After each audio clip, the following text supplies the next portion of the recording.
Hey folks, Kilt-Man here. Kilt-Man at your services. How are you all? I hope you're all doing very, very well. Now, bit of housekeeping out the way. I apologise for the lack of videos over the last couple of days. I mean, you know me, I like to try and get a video done almost every day. Sometimes more than one a day. And when it doesn't happen, stuff has got in the way. It's not me being lazy, stuff has got in the way. And the stuff in this particular case is the weather. I don't know where you guys are in the world, but here in the UK right now, we are going through a massive heat wave. A hugely unprecedented heat wave, because we're now in autumn. We're officially in autumn.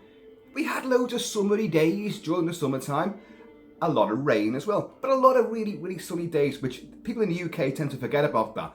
We never had a summer. Well, you damn well did. There was at least 3 weeks of unbroken sunshine that I can remember. But it was at the start of summer. Then it all got a bit wishy-washy and a bit rainy wet. Anyway, so we're going through this heat wave right now, and it is set to continue for the rest of the week, if not beyond.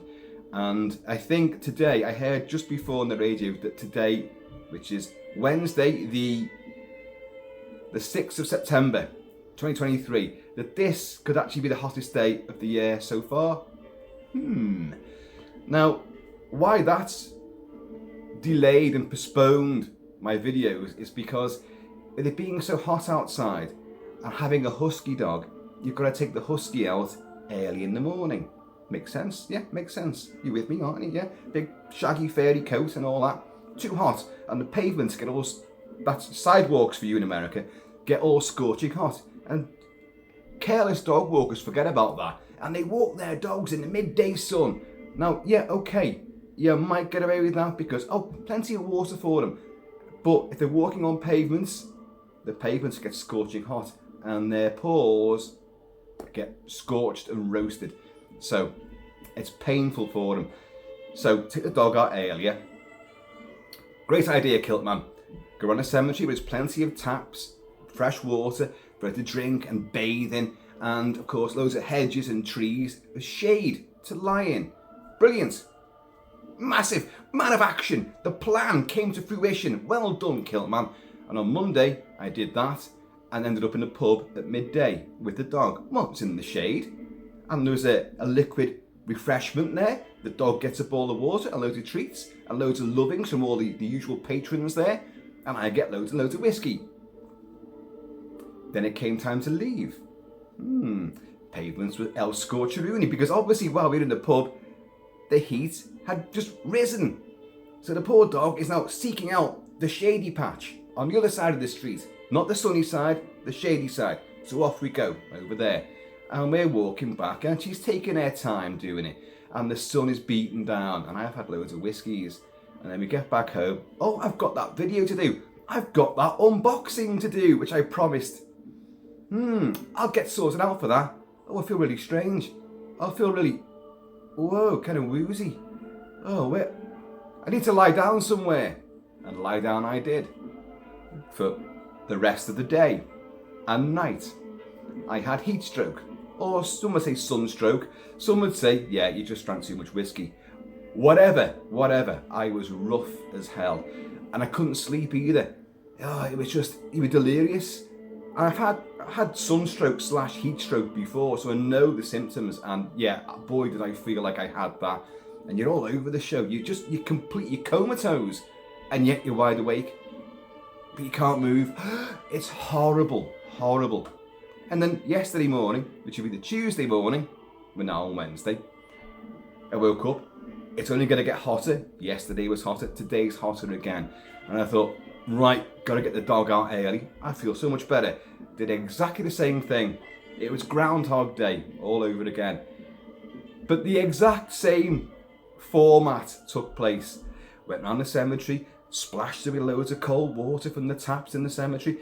She had loads of drinky poos. Sat in the shade, lay in the shade. She loved it. She even played around with other dogs. She had a wonderful time. Right, time's getting on. Let's go down the road, go to the pub, which we did. And exactly the same thing happened. Got back home, several whiskies later, and I was destroyed all over again. A combination of heat, the blazing sunshine, and high alcohol content beverages wrought havoc upon Kilt-Man. And now I'm used to the heat. I love the sun, I love the heat, and I loves me whiskey. Speaking of which, cheers y'all. In for a penny, in for a pound. Third time lucky, hey? And yeah, the exact same thing happened yesterday, and I was just completely destroyed. So nothing happened again that day. Now, luckily today I am not taking the dog out. In fact, the dog has already been out. She's lying right there. We've opened the freezer door, and she's lying in the icy blast from the freezer. So she's cooling down because the temperature is scorching right now. Now I found, because Mrs. Kilt-Man took the dog out before, it wasn't me, not my dog walking day. But I'm not going out. I'm not setting foot outside the mansion into this. I'm having a day away from it.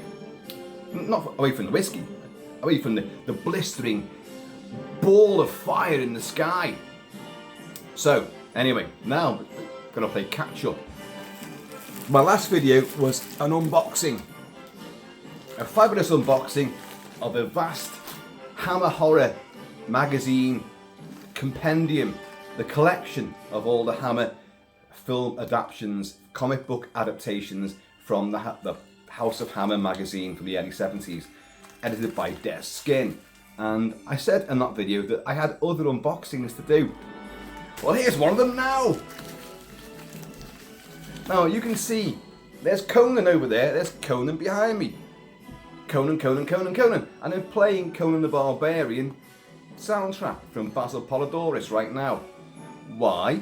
Because, again, I think I know what's inside the package. And this came courtesy of our good friend from down under, SGROWIE. Old SGROWIE. Now, I don't know, 3 weeks ago maybe, he said, don't buy any books. If you do buy any books, let me know what they are. Because I've bought something for myself, and I thought you'd like it too. So I bought two, and one's getting sent to you. Now, he's in Australia. And he got his from Amazon Australia. So he went to try and buy the same thing for me from the Amazon UK. And it was available, but he got notification it's coming from the US. And it's going to take weeks to arrive. And he let me know about it. And he said, it's a book that only just got published, just got released. There's a book that I've been waiting for. Well, looking forward. I hadn't ordered it, which was lucky, obviously. And but I've been looking forward to it. I thought I'm gonna have to get this, so I've been watching it, and it had come out. And I was probably on the cusp of making my own order for it when he came up with this, and I thought it's got to be The Making of Conan the Barbarian by John Walsh, who did a fabulous book on Escape from New York and one on Flash Gordon. I've reviewed the Flash Gordon book, which was outstanding. I don't think I've reviewed the Escape from New York book, because that was another gift from our good friend Astrodyne, your friend of mine. Astrodyne, a traveller in time. Astrodyne sent me that in a plethora, a smorgasbord of other cult merch. And so I did discuss it at the time, but I didn't review the book separately. But John Walsh has done another book. And it's The Making of Conan the Barbarian, 1982, Arnold Schwarzenegger, directed by John Milius. Oliver Stone worked on it as well. Sandal Bergman has his warrior, princess, queen, thief, master swordswoman, Valeria Sandal Bergman. Mako playing the wizard, Akira. You've got Max von Sydow as King Osric. You've got Thulsa Doom, played by James L. Jones. You've got loads of Arnie's bodybuilding friends that are in there as well as henchmen and bad guys. Thorgrim and Rexor. And you've got, what's his name? Franco Columbu, who's at the start when they wipe out Conan's village and they kill his dad, William Smith, the great William Smith, the riddle of steel. He tells his son Conan. And but he gets wasted. But you've got Franco Columbu as this Pictish, feral scout who runs through the woods, the trees, leading Thulsa Doom's war party, his raiding party to come and attack this village. And sadly, you don't see much of him after that initial running stage with his horrible war paint on, his weird mutton chops and his strange hairdo. But I remember as a kid, he frightened me. And I've got books on Pumping Iron and the movie, and all Arnie's books on bodybuilding. And Franco Columbu appears in a lot of these, and he's a great guy. And Sven Ole Thorsen, who plays Thorgrim, is he's in many Arnie movies. It must be like some kind of contract that Arnie had. Look, I owe this guy a favour. He got me laid when I came to America, and so I've got to get him in movies, my movies.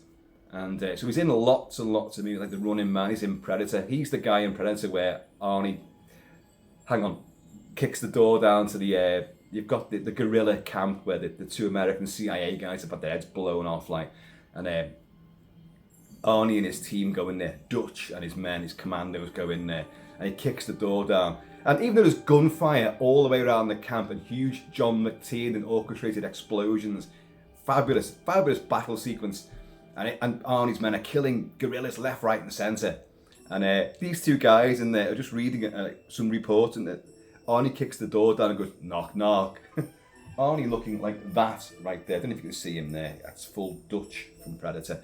Knock, knock, and he blows him away. But the guy who blows through the wall is his busy mate Sven Ole Thorsen. Anyway, this is all preamble because we've got to open this. Now, so Scrowie said, well, it's not coming from the UK, it's coming from America. He's in Australia, he ordered it from the UK, but it's coming from America. Okay, hence the longer delivery date. Okay, I get that, don't worry, it'll arrive. Don't worry about it, Scrowie, it'll get here. And get here, something did. And I said to him, and I took a picture of this. I've took out my the address there, but it just says the delivery group and delivered by Royal Mail. So you can see that there. There's no international stamps or anything, importation or whatever. And I know in the UK sometimes Amazon will use the Royal Mail or even other couriers, so that doesn't surprise me. But the thing is, that doesn't look like it's come from overseas. It just doesn't, because there's nothing on it. So even Scrowie said, like, oh, I'm not sure that's it. That might not be it. But I've ordered nothing because I've under strict instructions. Don't buy anything, especially not books. So I've not ordered a damn thing. So this has come from somebody else. So I'm going to put money on this being the making of Conan the Barbarian. Or I think it's called The Story of Conan the Barbarian by John Walsh. So let's find out, shall we? I'm going to have a little look at it. Oh, first of all, I'm nowhere near delirious enough yet.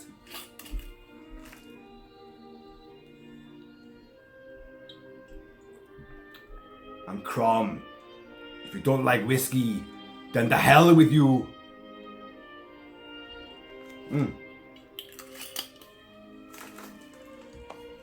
I have also got the Atlantean sword here. You can probably see it. It's balanced very precariously on a huge kettlebell down here. That could go either way and cause some damage. But let's hope, let's pray for Crom that we get away with it. Right. And if I'm wrong, and it's not even for me, it's something that my son or my daughter have ordered via Amazon, but under my account. Okay, look. I'm not looking, folks. I'm taking it out. This could be upside down. I'm sure I can find, definitely a book. So it's got to be that way round.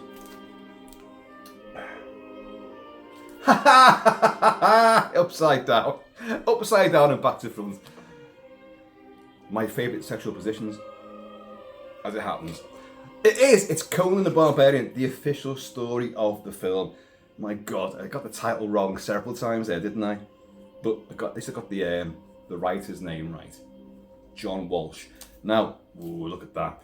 These are coffee book tomes, coffee table tomes, not coffee book. Now we're cellophaned in here, so we're gonna have to precariously. What's the thing about the cellophane? You know, when it's sealed onto these things. If you're lucky, you can find, and we're lucky, you can find a bit that just gives way, and you can slide your fingernail down it. You don't want to disrupt or scratch or scuff the dust jacket. Or people call them slip covers because of Blu-rays. You know, they have the slip cover on them. So you can start calling these sleeves slip covers on a book. That's not the right term. Thief, warrior, gladiator, king. I know it's very dark in here, folks. It's because if I put the overhead lights on, you're going to get pure J.J. Abrams light beams, so which is going to just disrupt everything. And if I open the curtains, the sunlight's going to come streaming through. So even though it's massively bright, it's really dark in here. So I'm providing some contrast. But there we go. Look, Conan the Barbarian. The story of the film, and that's all heightened and embossed. That's beautiful. Ooh, me likey. That's the main original poster. There was many other posters, but that's the main one. Valeria, Sandal Bergman, Arnie, wearing one hell of a stupid helmet. It is. Let's have a little look without the dust jacket. Oh, look at that! A leather look. So almost like fake leather bound actual book cover with clasps on it and the Atlantean sword. There you go. Look at that. So it makes you think, what's on the back of it, Kilt-Man? Let's have a little look at that. Okay.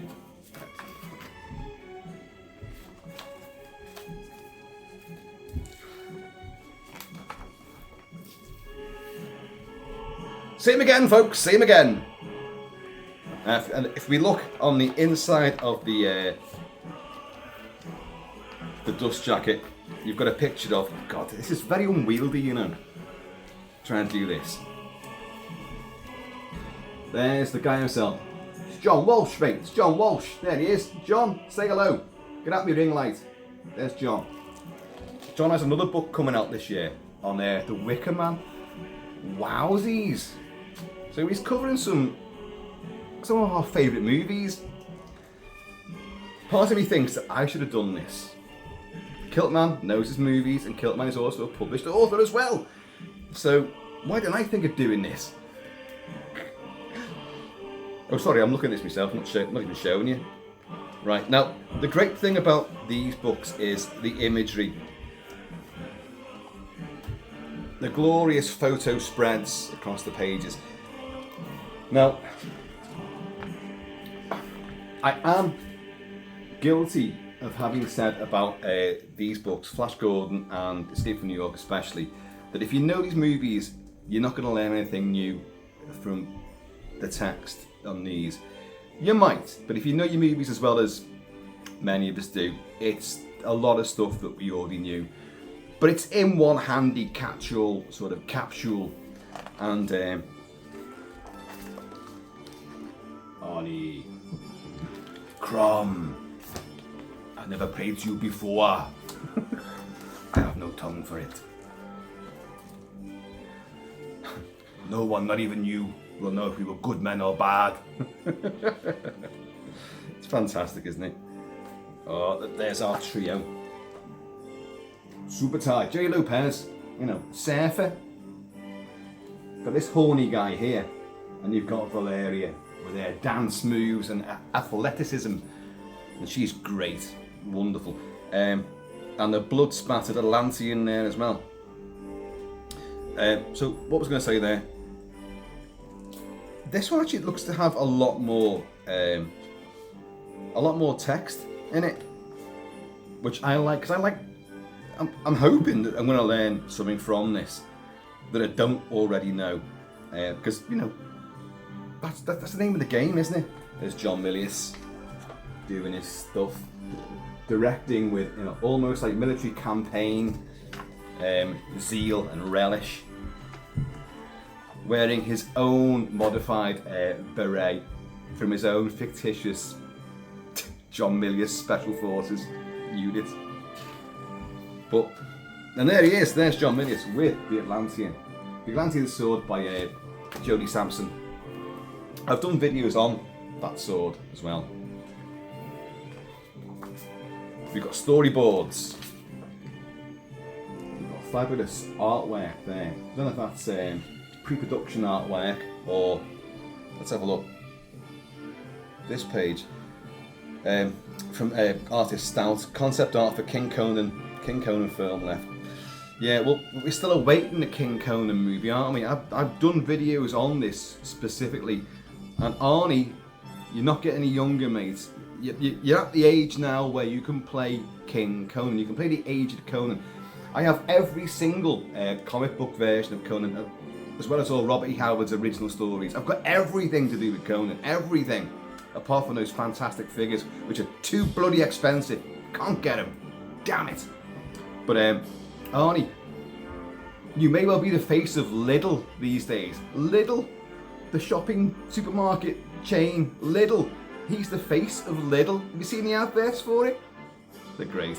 He's not the face of Lidl, the whole enterprise, but Lidl, the hardware, the DIY department.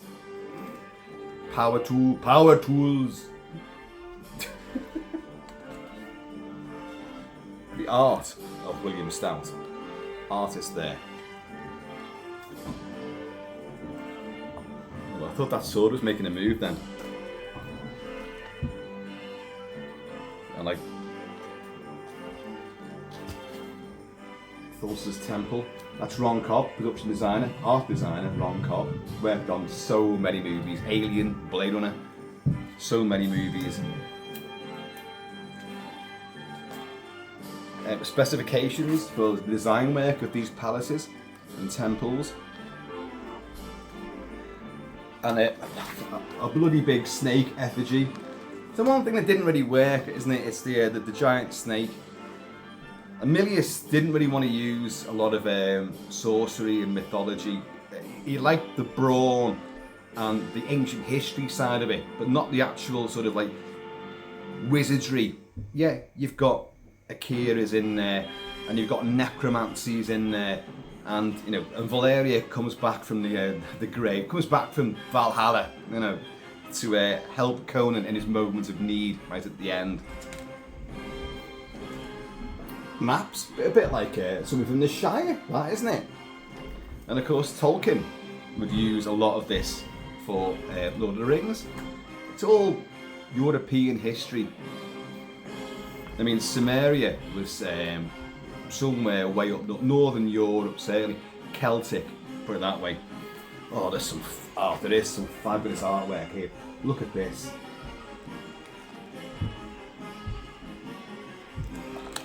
Vassilios' main theme.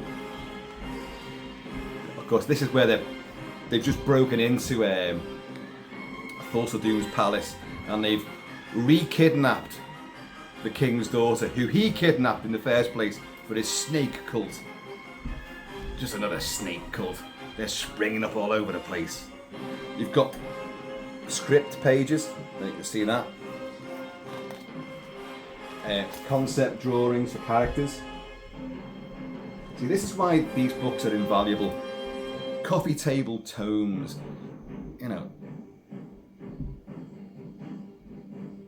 So good they even used this in one of the best trailers ever for Gladiator. The first Gladiator trailer played this to a montage, and I'm shivering just thinking about that. Gladiator. I salute you. You could be great. No, where's it now? Oh, I've forgotten the speech to Maximus now. Oh, I don't believe it. You're good, but you're not great. You know. Win the crowd, and you'll win your freedom. All you do is kill, kill, kill. You know, the crowd don't want to butcher. They want to be entertained. Look at this. That looks like some kind of Rosetta artwork there. Some horny beast, sacrificial babe. And I don't know, I'm not sure what that is. Is he a good guy or a bad guy? Well, that's Conan, the horny beast, and you've obviously got a wizard there. Well, these are original ideas and book covers for the reprints and that. That was Conan the Avenger, aka Sacrifice, from 1967. Look at these. A lot of imagery, especially in all these, the Marvel Savage Sword of Conan, and all the new Dark Horse versions have Conan riding or leaping into a huge a hill of writhing bodies, all with weapons coming down and heads coming off, and he's leaping with glee into it. The only film that's ever depicted that, with on film visually doing that, wasn't Conan the Barbarian, wasn't Conan the Destroyer, wasn't Red Sonja, wasn't the Momoa Conan, it was the Sword and the Sorcerer, Albert Pyon's fantastic Conan rip-off, which came out just before Conan the Barbarian, and pipped him at the post. And I've reviewed that movie, and you know how much I love that movie. The stupid sword notwithstanding, but oh my god, Talon, who's the Conan stand-in, during the big battle at the end, he does leap in this red tinted banquet hall, which has become a battlefield. He leaps towards us in slow motion as two hordes of opposing enemies ride together, surge together, and he leaps right into the fray. It's that image. Fantastic. Oh, I said Frank Frazetta. There you go. That was his artwork.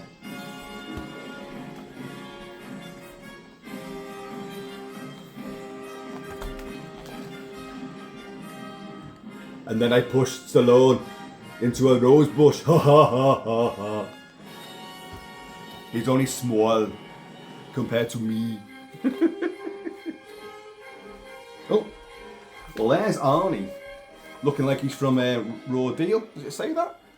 Conan the Unfilmable. Well, that's Coney. That's Coney. That's Arnie from Raw Deal.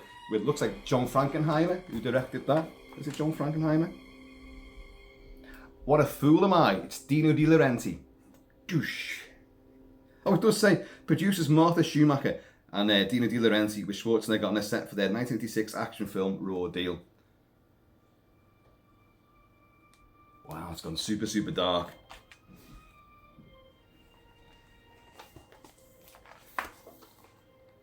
See this? This is one of Stallone's cojones. I got it off him.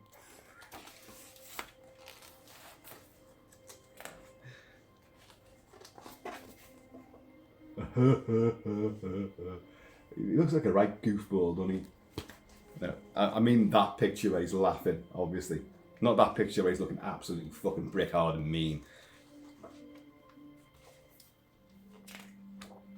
Yeah, there's a fair bit of text. So, I'm liking. Oh, there's his mother. Well, there's Valerius Hammelberg, and there's his mother. Everyone thinks that she's gorgeous, and she gets ahead. She stands by her son. William Smith's been killed. I forgot her name now. Is it Nadushka? Nadushka? Let's have a look. You got George Sands as the young Conan, with his on-screen mother played by Nadushka. Oh, cough. Ready for filming the opening village attack. Now the thing is, sexy women in this. King Osric's daughter. People, it's gone super dark in it. I'll tell you, I'm gonna put the light on.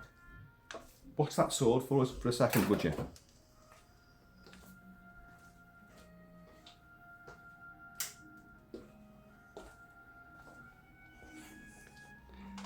That's better. See, lens flares.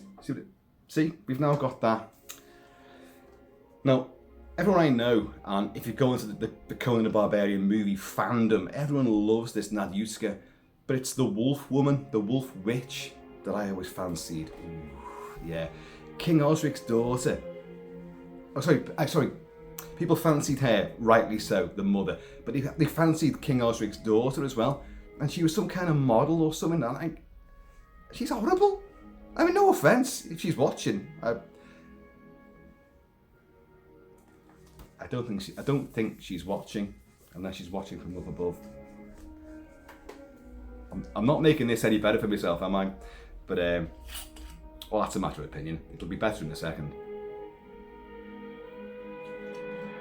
Cheers, SGROWIE. Cheers, John Walsh. Fabulous book.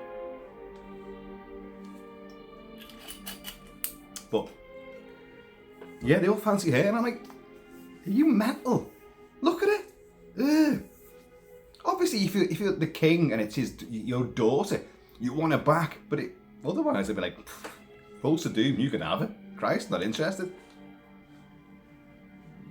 But only if you get to see the wolf woman, whose name I have forgotten.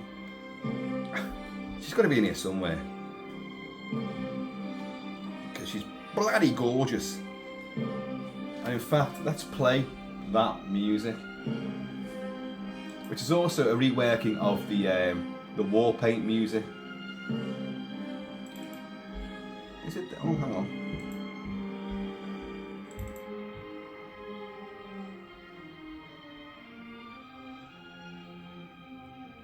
I've got the big 3-disc edition of the score, and weirdly, I've not got the disc that's got that bit on. However, it's very similar to this. This is the war paint. They're putting on the black and white stripy war paint, camouflage. And I went to Comic-Con. A lot of you know this already. Several years ago, went to Comic-Con. I was much more built up, topless, with the prop sword, not that Atlantean sword with a real blade, a prop sword, one that you can use for reenactments. Strapped to me back. I have leather canvas pants on, great big booties, fairy booties on, lots of like fairs and stuff wrapped around the belt, lots of tribal ritualistic bling, and the hair was long and rangy, and Mrs. Kilt-Man had completely recreated all the war paint for it. So I left the mansion, I got public transport over to Liverpool, and then got photographed for the Liverpool Echo, which is the big paper around this neck of the woods, and a big centre page spread in full colour pictures with a few other characters. Poison Ivy was one of them, and I knew her as well. She was a barmaid that used to work in Sergeant Pepper's on Matthew Street. Lovely. Anyway, so that's just the point. But then went out around town, and I had a great big sword strapped to me back. I'm topless and I'm smothered in war paint. Not one pub, not one club, but even dreamt of stopping me. They'd be like, come in, come in. So I was packed all the way around. Thing is, everyone knew who I was, because Kilt-Man's pretty famous, and even though I wasn't wearing a kilt, they knew me. Oh yeah, here's the giant snake. Conan's well, giant snake. Construction of it taking place there. I want to see if that wolf lady is here. Cannibal Kitchen. Oh, don't forget the film was cut down a hell of a lot. Certain scenes were cut anyway due to censorship. In the UK, we still can't watch some of the horse falls.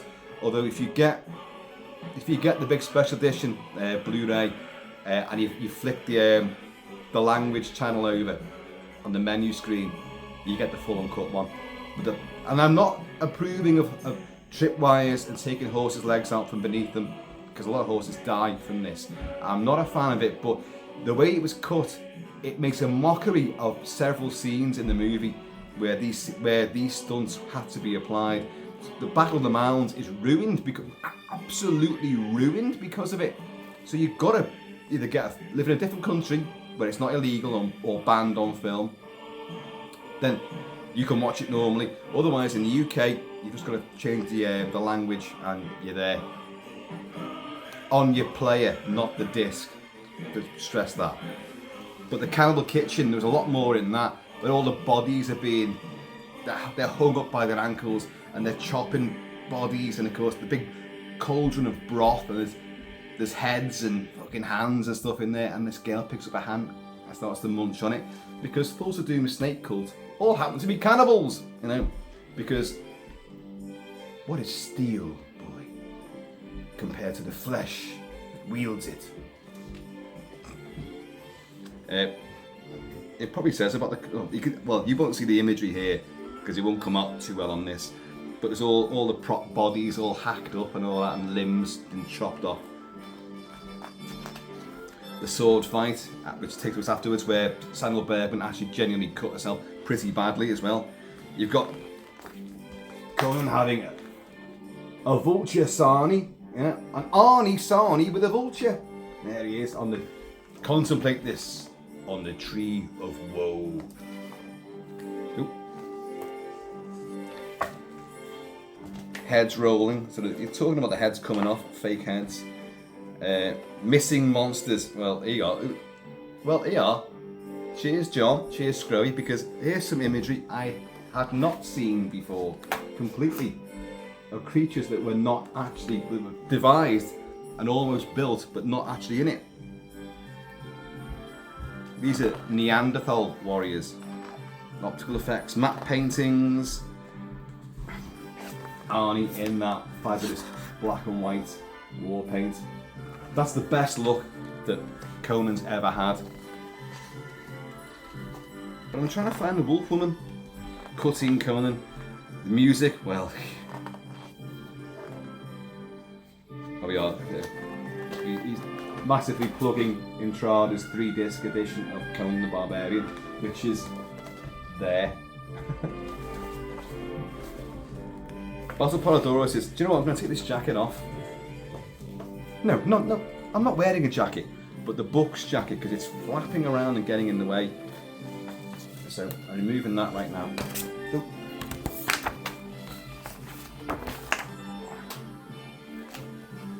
Pause to look at that again.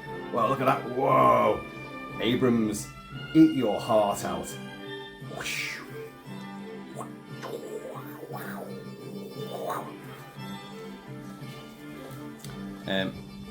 What was I up to with that? I mean, this music is from another age.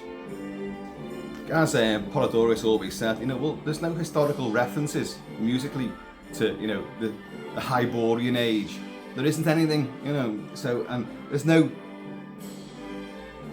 Muzak from the Sumerian people.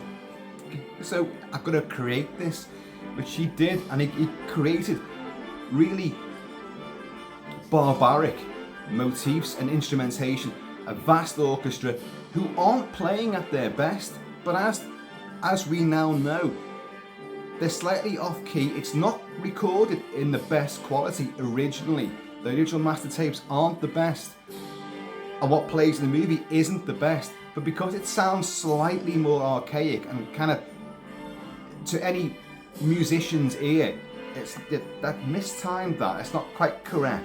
They've mixed that slightly badly there, the left and the right, and all this sort of caper. But when it comes down to the final boil, this is the music of Conan the Barbarian. It sounds like stone, like steel, like flesh being ripped, you know, like bawdy adventure. And this sort of, you know, waltzing sort of style. It's amazing stuff. I could get lost in all that. I almost did. There's other Conan stories which are yet to see. But that's not the best of imagery. It just looks a bit too generic 80s fantasy movie. It's a bit Deathstalker, that, isn't it? You know. And even that looks bored on that. That's not the best either. So you can see why they weren't used.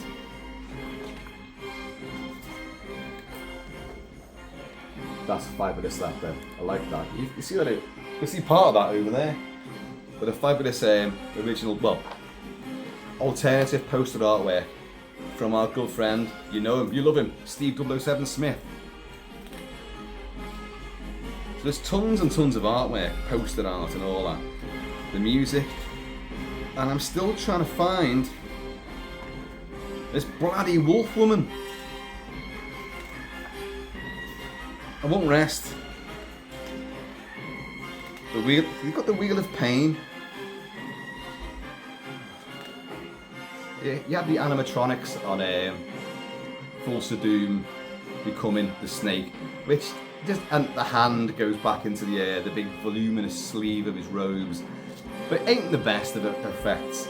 And you really wish there was more. They did film more, but they just cut it down because it obviously wasn't working the way they thought it would do.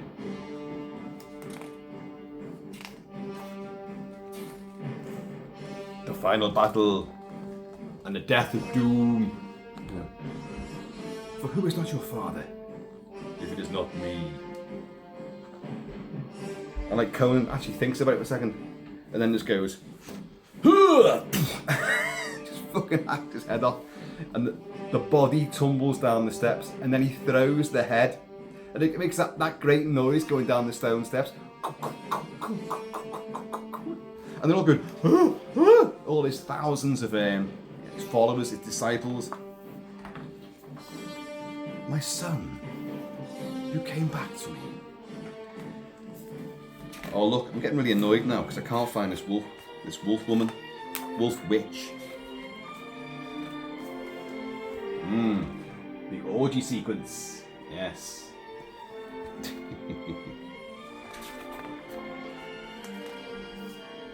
There it is, the snake effect. Bunk, bunk, bunk, bunk. He got the big serpent with his hood and robes on. He just turns around and goes, like, yeah, okay, yeah, right.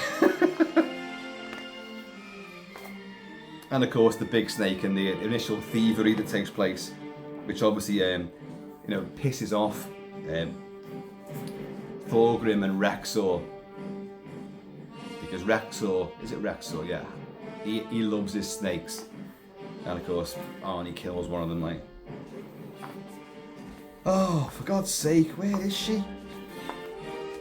This is my quest now to find. So, John, if you haven't put a feature on air in here, then I'm afraid the deal's off.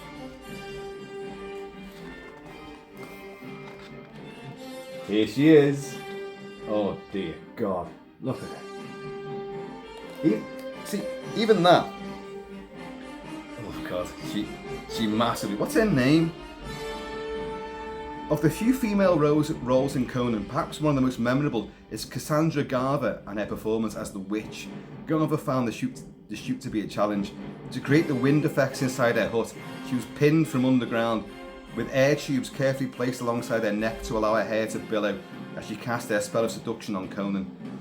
Garver described the false teeth as being very uncomfortable, which stopped her from speaking properly during the takes. She was also fitted with wolf contact lenses and long claw-like nails. There is nothing sensual or erotic about it. That's a quote from her. I disagree. I disagree big time. It goes on. For some of the scene, Garver was nude and she struck a deal with Schwarzenegger to maintain her dignity. I was feeling very modest, so I'd say to Arnold, "Cover me up, will you, or I'm going to expose you." He was arranging the hair, Milius said at one point. "What are you doing?" "I'm fixing her hair." Arnie being gallant. That's not the Arnie that I heard about during the day. No, he was naughty. Naughty Austrian oak. Okay. I like that. There's a very Japanese sort of ghostly feel to that, isn't it? There's a bit of Ringu going on there, something crazy. But look at her, what a lady. Well, thank you for that. At least it was there, when all said and done. And who wouldn't fall for that? Super tie. Thief. Archer. Great stuff. Oh, well, and then you got the great Sandal Bergman, Valeria. Do you want to live forever? Well, do you, punk? I mean, she's got one of those, she's got a face like a horse's head. I'll be honest. Says me with a face like a fucking warthog's backside. but the body is in fucking incredible, and those eyes, look at them. You can dive into them.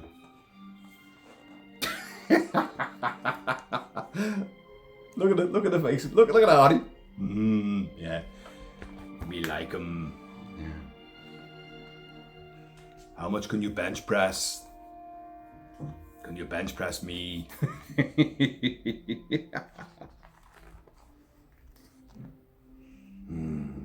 want to see my snake?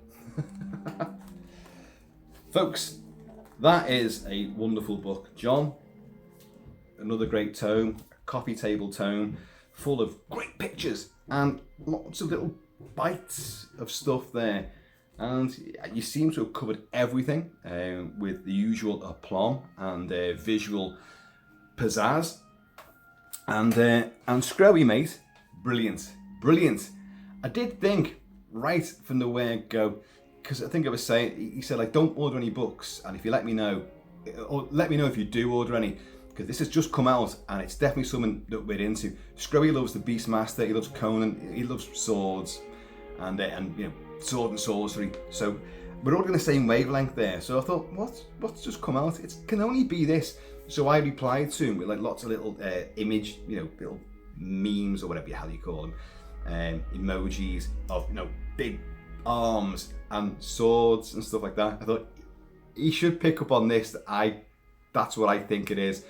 And then as the weeks went by before it arrived, he was saying, "What do you think it is?" Then, and I said, "Well, I gave you the clues in my little responses." So I said the same things again, and I think he realised at that stage that yeah, the bastard knows what it is. But it is fantastic. I'm going to put that jacket back on it now because it's so lovely. That's really cool. You're getting. Let's have a look at the spine. Look at that yet? Yeah, it's nicely embossed as well there. Titan Books, I should say. Titan Books have done this, published it. The dust jacket is glorious. And as I say, out there is also Escape from New York and Flash Gordon. And now you've got this, and there will be The Wicker Man. I'm not sure there's any others. If there is, I haven't got them. His books include Harryhausen and the Lost Movies, and Flash Gordon, the official story of the film, Escape from New York, the official story of the film, and Doctor Who and the Daleks, the official story of the film. I don't think I knew about that one. That's interesting. So, John, if you've got any spare copies of that, I'll give it a good shout out. But there you go. It's Conan the Barbarian, the official story of the film. Ugh. All that matters is that two stood against many. And if you grant me one thing, grant me revenge. And if you don't listen, then to hell with you. Cheers, folks. So that's a great book. I recommend it. Definitely. I've enjoyed pouring through that now. I will sit and read it properly. There seems to be a lot more to digest in that than in previous, like certainly the Flash Gordon one. But they work, as I say, as visual items of beauty. They're films you're into, and it's gloriously presented, looks great, and you know, if you can't read, look at the pictures. If you can read, and you're a big fan, you probably know most of the stuff that's in there. So, but hey, it's a one-stop shop. Cheers, y'all.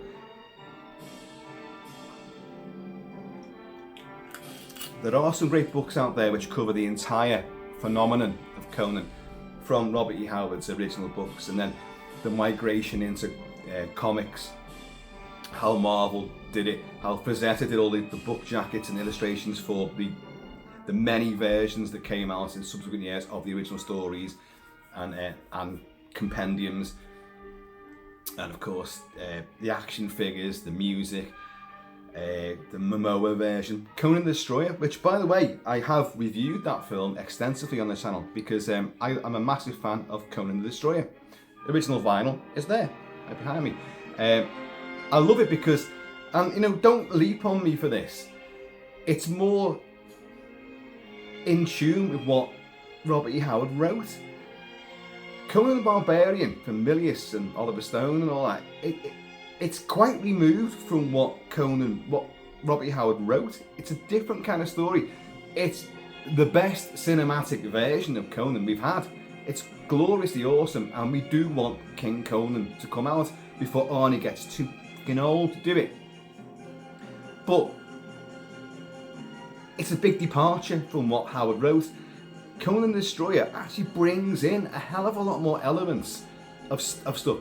The humour, the characters, the wide-ranging menagerie of people he ends up working with. Wizards, demons, monsters, fucking all sorts of stuff is in there. Cults and everything. Yes, that's a lot of it's in Barbarian, but it's dealt with differently, with a different tonal quality and feel to it. It's still the best, don't get me wrong, but people who like to pour scorn on Destroyer, you're massively wrong. It's a great, good, fun movie. Arnie's clearly having a great time there. Yes, there's an underage girl as well, but when we were all kids, we all fancied her, and she fancies Arnie, and oh my god, his drunk scene, is fabulous. And you've got what's his name, Wilt Chamberlain, who's about 18, maybe 20 feet tall. There is a great picture of Arnie from Conan the Destroyer. Arnie never looked better than in that movie. He is everything. He's slimmed down slightly from the bulk of Barbarian. He's toned everything. He's ripped to fuck.